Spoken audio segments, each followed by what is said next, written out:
اعوذ باللہ من الشیطان الرجیم بسم اللہ الرحمن الرحیم۔ کل کے درس میں آخر میں حضرت سلیمان علیہ السلام کا ذکر ابتداءً آیا تھا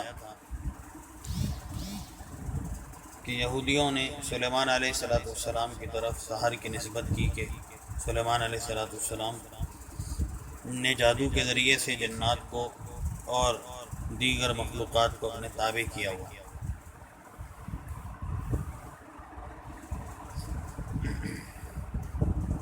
سحر کے لغوی معنی سحر ہر ایسے اثر کو کہتے ہیں جس کا ظاہری سبب نہ ہو، کوئی ایسا اثر جس کا سبب ظاہر نہ ہو اسے سحر کہتے ہیں۔ قرآن و سنت کی اصطلاح میں تعریف میں سحر ہر ایسے امر عجیب کو کہتے ہیں جس میں شیطان کو خوش کر کے ان کی مدد حاصل کی جائے، یعنی عادت کے خلاف کوئی عجیب معاملہ ہو، اور وہ معاملہ ہو شیاطین کی طرف سے، کہ شیاطین کو خوش کیا جائے ان کے مطلب کے کام کر کے، اور پھر وہ شیاطین انسانوں کے ساتھ کچھ ایسے معاملات کریں جو امر عجیب ہوں۔ اب شیطان کو خوش کرنے کی کچھ چیزیں ہیں۔ ایک تو کفر و شرک ہے، جب انسان کفر کرتا ہے، شرک کرتا ہے تو شیطان خوش ہوتا ہے۔ قتل کرنا کبیرہ گناہ ہے تو گناہ کے ذریعے سے شیطان خوش ہوتا ہے۔ جنابت اور نجاست میں رہنا، ناپاکی نجاست میں، تو شیاطین خوش ہوتے ہیں۔ تو جب یہ شیاطین خوش ہوتے ہیں تو پھر ایسے انسان کے ساتھ پھر، کیونکہ یہ تو خود نظر نہیں آتے، ایسے معاملات کرتے ہیں جس کی وجہ سے دیکھنے والا وہ امر عجیب محسوس کرتا ہے، عجیب بات محسوس کرتا ہے۔ سحر کی ایک قسم تو ہے نظر بندی، کہ لوگوں کی آنکھوں اور دماغ پر ایسا اثر ڈال دیا جائے جس سے وہ غیر واقعی چیز کو حقیقت سمجھنے لگے۔ ایک چیز کی حقیقت نہیں ہے لیکن دماغ پر اور آنکھوں پر ایسا اثر کر دیا، جسے ہم کہتے ہیں بندش کر دی، کہ وہ اس کو غیر واقعی چیز کو حقیقی سمجھ رہے ہیں۔ جیسے موسیٰ علیہ السلام پر بھی قوم نے اور کافروں نے الزام لگایا تھا کہ موسیٰ علیہ السلام نے جب اپنا معجزہ پیش کیا کہ اپنی عصا کو، لاٹھی کو زمین پر ڈالا تو وہ عصا وہ اژدہا بن گیا، تو سارے کافر کہنے لگے یہ تو جادو ہے، جادو سیکھ کر آئے۔ پھر انہوں نے جادوگروں سے مقابلہ کرانا چاہا، تو اس وقت میں سحروا اعین الناس یخیل الیہم من سحرہم انہا تسعی، کہ موسیٰ علیہ السلام کو ایک بڑے میدان میں جمع کیا، وہاں جادوگروں نے جب اپنی رسیاں ڈالی تو انہوں نے لوگوں کی نظر بندی کر دی تھی اور لوگوں پر دماغ پر ایسا اثر ڈالا جس کی وجہ سے دیکھنے والے کو وہ رسیاں سانپ نظر آتی تھیں، اور موسیٰ علیہ السلام پر بھی اثر ظاہر ہونے لگا، انہیں بھی ایسا محسوس ہوا کہ یہ رسیاں نہیں ہیں، سانپ ہیں۔ لیکن جب اللہ نے اپنے حکم دیا کہ اب آپ اپنے عصا کو زمین پر ڈالے، جب انہوں نے اپنی لاٹھی کو زمین پر ڈالا، عصا کو، تو وہ اتنا بڑا سانپ بنا کہ 70,000 جادوگروں کی ڈالی ہوئی رسیوں کو ایک ہی سانس میں نگل گیا۔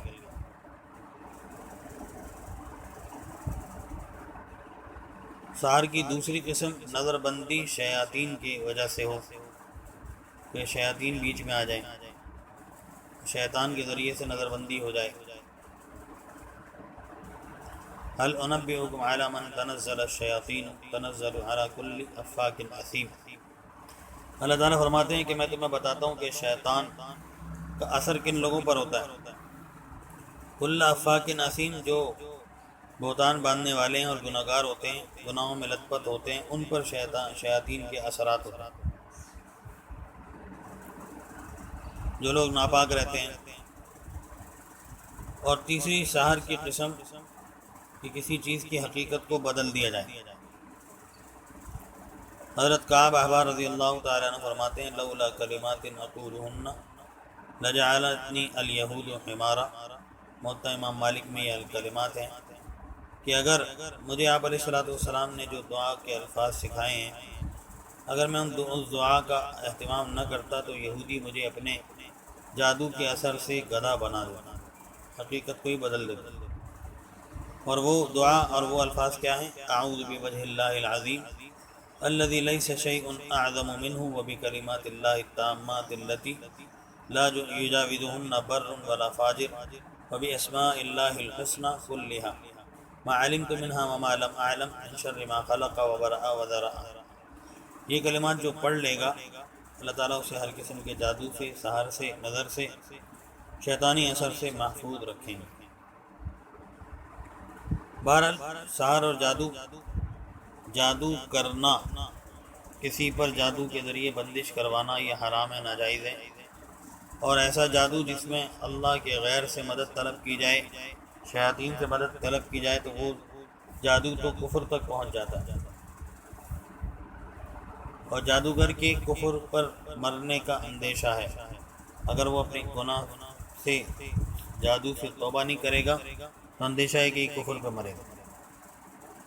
اگر کسی پر کسی نے جادو کروا دیا ہے تو جادو کا علاج کروایا جا سکتا ہے، کروانا جائز ہے، لیکن کسی پر جادو پلٹوانا، کسی پر جادو کروا دینا یہ جائز نہیں۔ اول تو بات یہ ہے کہ اگر آپ کسی عامل کے پاس جائیں اور وہ یہ کہے کہ فلاں نے تمہارے اوپر جادو کر دیا ہے، سحر کر دیا ہے، بندش کرا دی ہے، تو اس کی بات پر یقین کرنا جائز نہیں ہے، کیونکہ اس کے پاس کوئی دلیل نہیں ہے، وہ اپنے اس دعوے کو ثابت نہیں کر سکتا کہ بھئی میرے فلاں عزیز نے مجھ پر اگر کوئی جادو کرایا ہے، تو اس کے آپ کے پاس ثبوت کیا ہے، دلیل کیا ہے۔ ان کے ساتھ تو مسئلہ یہ ہے کہ جیسے پہلے گزرا کہ شیاطین اثر انداز ہوتے ہیں، جب کوئی مریض کسی کے پاس آتا ہے تو بسا اوقات ایسا بھی ہوتا ہے کہ وہ مریض کو چیک کرتے ہیں، معلومات لیتے ہیں، تو شیاطین جو ہوتے ہیں خبیث قسم کے، یہ کانوں میں آ کر باتیں بتاتے ہیں جھوٹی سچی، کہ اس کو کہو کہ اس کے اوپر فلاں اس کی جو رشتہ دار ہیں، فلاں عزیز ہیں، فلاں اس کا جو دشمن ہے، اس نے اس پر جادو کرایا۔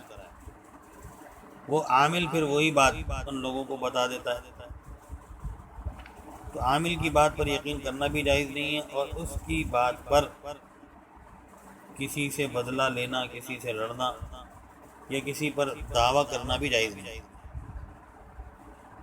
لہذا بہتر یہ ہے کہ آدمی اس چکر میں نہ پڑے کہ جادو کس نے کروایا، جادو کیوں کروایا، بلکہ اگر خدا نہ کرے ایسی کوئی بات ہے تو اس کے علاج کی فکر کرے، جو آپ علیہ الصلوۃ والسلام نے مسنون علاج بتایا وہ اس علاج کو کرے۔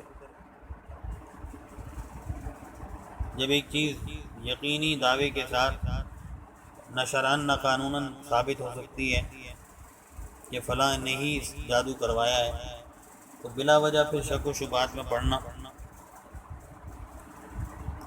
جبکہ اگر کسی نے نہ کرایا اور اس کا جھوٹا نام لے دیا جائے تو یہ تو بہتان اور الزام تراشی کے زمرے میں آئے گا۔ اور جادو تو ایک ایسی چیز ہے کہ آپ علیہ الصلوۃ والسلام پر بھی اس کا اثر ہوا، کہ آپ علیہ الصلوۃ والسلام پر یہودی لڑکے نے جادو کروا دیا یہودیوں نے، تو آپ علیہ الصلوۃ والسلام کی کیفیت یہ ہو گئی کہ آپ علیہ الصلوۃ والسلام پر بھول غالب ہو گئی، آپ بھول جاتے تھے کوئی کام کیا یا نہ کیا، تو اسی لیے ایک مرتبہ آپ علیہ الصلوۃ والسلام اسی کیفیت میں آرام فرما رہے تھے کہ دو فرشتے آئے، ایک سر کی طرف اور ایک پیر کی طرف۔ تو پیروں کی طرف جو کھڑا ہوا فرشتہ تھا اس نے سر والے فرشتے سے پوچھا ان کو کیا ہو گیا، تو فرشتے نے بتایا کہ ان پر سحر کر دیا گیا، یہ معرف القرآن میں لکھا ہے۔ پوچھا کہ بھئی کس نے کیا ہے، کہا کہ یہودی لڑکا ایک لبید بن عاصم ہے جو حضور کی خدمت میں اکثر آیا کرتا تھا، اس نے کیا ہے۔ کہاں کیا ہے، کہا فلاں کنواں ہے، فلاں کنویں کے اندر بال ہیں کچھ، اور کچھ گریں باندھی ہوئی ہیں، 11 گریں لگائی ہوئی ہیں۔ کہا اچھا اس کا علاج کیا ہے، اس کا علاج یہ 11 آیتیں ہیں کہ اس کو نکال کر ان دھاگوں کی ایک ایک گرہ کو کھولتے جائیں، 11 گریں لگی ہیں، 11 آیتیں پڑھتے جائیں، اس کا اثر ختم ہو جائے گا۔ سورہ فلق اور سورہ ناس، قل اعوذ برب الفلق قل اعوذ برب الناس کی 11 آیتیں۔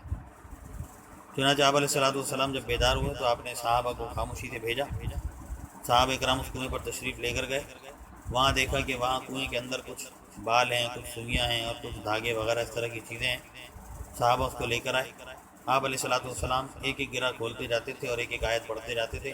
قل اعوذ برب الفلق من شر ما خلق ومن شر غاسق اذا وقب ومن شر النفاثات في العقد ومن شر حاسد اذا حسد قل اعوذ برب الناس ملك الناس اله الناس من شر الوسواس الخناس الذي يوسوس في صدور الناس من الجنة والناس. آپ علیہ الصلوۃ والسلام نے ارشاد فرمایا کہ میری امت کو یہ دو صورتیں، یہ 11 آیتیں ایسی زبردست دی گئی ہیں کہ جو ان صورتوں کو اور ان آیتوں کو پڑھنے کا اہتمام کرے گا اس پر کوئی نظر، کوئی سحر، کوئی جادو، کوئی بندش اثر نہیں کر سکتا. جادو و سحر برحق ہے، اس کا انکار نہیں ہے، جب نبی علیہ الصلوۃ والسلام اس کے اثر سے محفوظ نہ رہے. لیکن اگر یہ ہو جائے تو یہ جیسے اور بیماریاں ہیں ان کا علاج ہے، اسی طرح اس کا بھی علاج ہے. آیت الکرسی کا اہتمام کریں، سورہ فلق، سورہ ناس کا اہتمام کریں. آپ علیہ الصلوۃ والسلام کے بارے میں آتے جب آپ علیہ السلام بستر پر تشریف لے جاتے سونے کے لیے، آرام کرنے کے لیے، تو آپ علیہ الصلوۃ والسلام پاؤں پھیلا کر بیٹھ جاتے اور دعا کے لیے ہاتھ اٹھاتے، جیسے دعا مانگتے ہیں، اور پھر اس میں ایک مرتبہ سورہ فلق پڑھتے، ایک مرتبہ سورہ ناس پڑھتے، ایک مرتبہ سورہ اخلاص بھی پڑھتے، اور ان کو ہتھیلیوں پر دم کرتے اور پورے جسم پر جہاں تک ہاتھ جاتا پھیر لیتے تھے.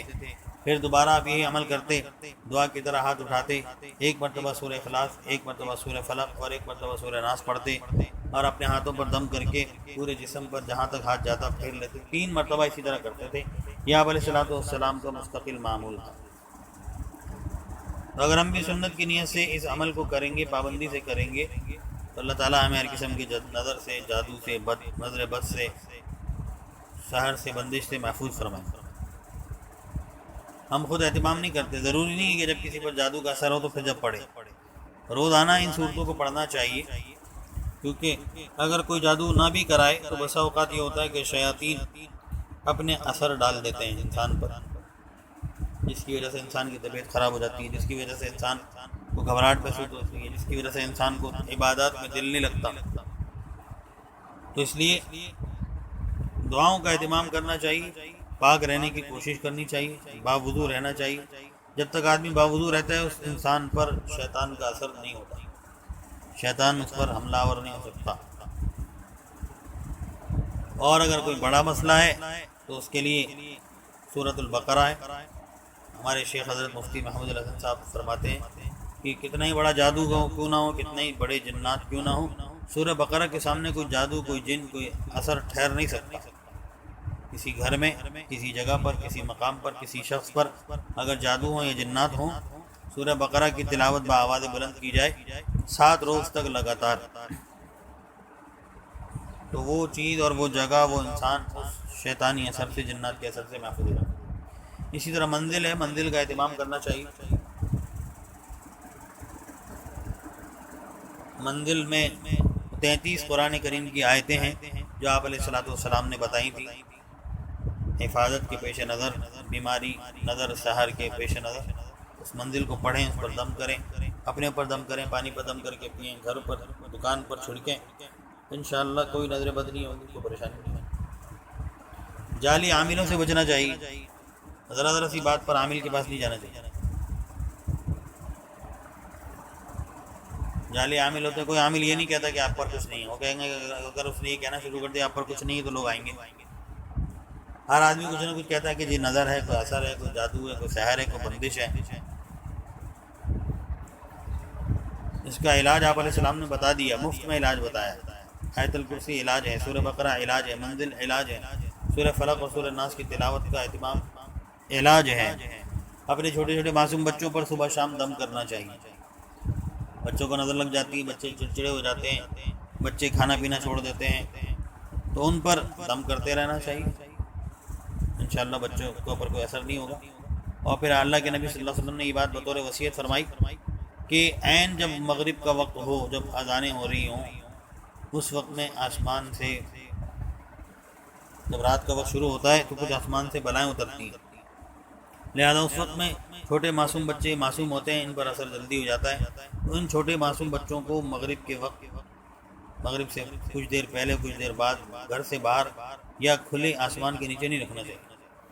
بچے نازک ہوتے ہیں، ان پر اثر ہوتا ہے. پھر بچے پریشان ہوتے ہیں تو پھر ماں پریشان ہوتی ہے، باپ پریشان ہوتا ہے.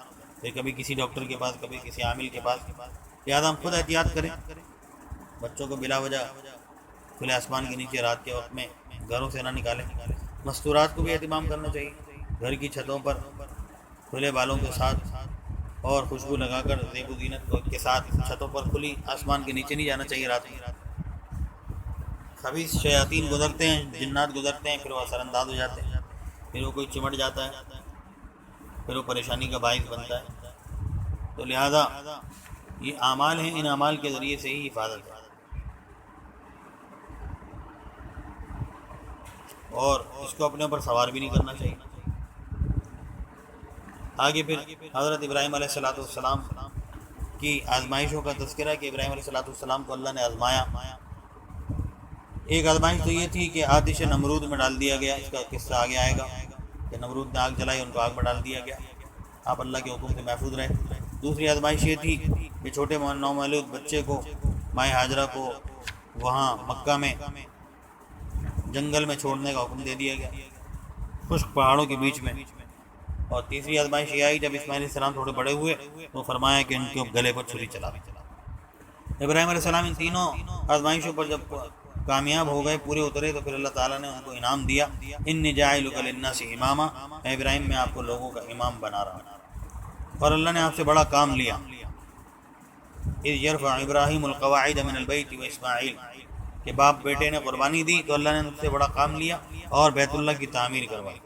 بیت اللہ جب نوح علیہ السلام کے زمانے میں جب طوفان آیا تھا تو وہ اس کی عمارت منہدم ہو گئی تھی، تو ابراہیم علیہ السلام نے اور اسماعیل علیہ السلام نے دونوں نے مل کر اتنا عظیم کام سر انجام دیا، اللہ کے گھر کی تعمیر کی. اور اتنا بڑا کام کرنے کے بعد فرمایا ربنا تقبل منا انک انت السمیع العلیم، اے اللہ اس کام کو، اس نیکی کو قبول فرما لے. اپنے آپ کو کوئی بڑا نہیں سمجھا، میں بہت بڑا آدمی ہوں، میں نے بہت بڑا کام کیا ہے. تو اللہ تعالیٰ کسی سے کوئی دین کا کام لے، کوئی بڑا کام لے، تو آدمی یہی سمجھے کہ اللہ نے لیا ہے، اللہ کی توفیق سے ہوا ہے، میرا اپنا کوئی کمال نہیں ہے، میرے اندر کوئی شان نہیں ہے، میرے اندر کوئی کمال نہیں ہے کہ میں کوئی دین کا کام کر سکوں. اللہ تعالیٰ ہمیں سمجھنے کی اور عمل کی توفیق نصیب فرمائے. جزاک اللہ.